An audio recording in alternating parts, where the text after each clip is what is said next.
What if I told you that every time you react to her provocations, you're handing her the power to control you? You feel the rage, the need to defend yourself, the desperate urge to win the argument. But what if the secret to true dominance in relationships isn't in fighting back, but in mastering the art of stoic silence?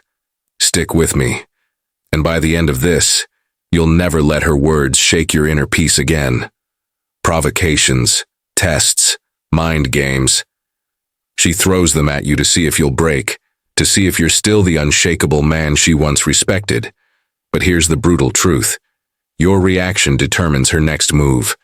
The ancient Stoics, warriors, emperors, philosophers, faced far worse than petty arguments. They survived betrayal, war, and chaos by mastering one skill, emotional sovereignty. And today, I'll teach you how to do the same. The problem. Why your reactions make you weak. Let's be honest. When she pushes your buttons, you feel it. The heat in your chest, the clenched fists, the voice screaming, "Make her regret this." But science confirms what the Stoics knew. Every emotional outburst floods your brain with cortisol, the stress hormone. It clouds your judgment, weakens your logic, and turns you into a puppet of your own impulses. Worse, she sees it.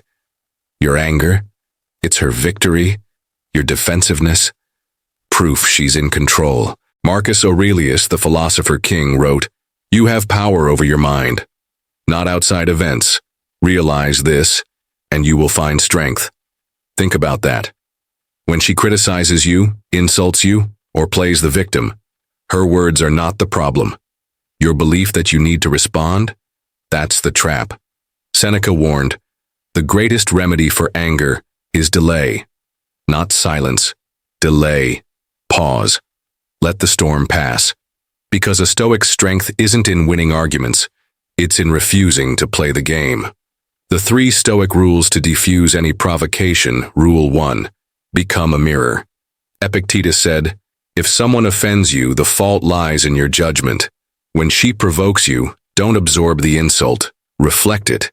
Stay calm. Ask, what's the outcome she wants? If she seeks chaos, your silence starves it. If she seeks attention, your indifference denies it. Your calmness becomes a mirror, forcing her to confront her own instability. Rule 2. Anchor to your purpose. The Stoics didn't fight battles they couldn't win. They focused on what they could control, their actions, their values, their mission. Ask yourself, does this argument serve my growth, or is it a distraction? If it's the latter, walk away, not in anger, but in certainty. A high-value man doesn't negotiate his dignity. Rule 3. Transmute anger into action. Marcus Aurelius wrote, "The best revenge is to be unlike him who performed the injury." When she tries to provoke you, channel that energy into something productive. Hit the gym, build your business, improve your mind. Let her watch as your success becomes your loudest response. Why she'll respect you. More when you stop reacting. Imagine this. She throws a jab, expecting fireworks, but you stay calm. She criticizes you, waiting for defense. But you shrug and say, "Interesting perspective." No rage, no begging, just quiet, unbreakable confidence. That's when she realizes she can't control you. That's when she starts to doubt. Because a man who owns his emotions owns the room.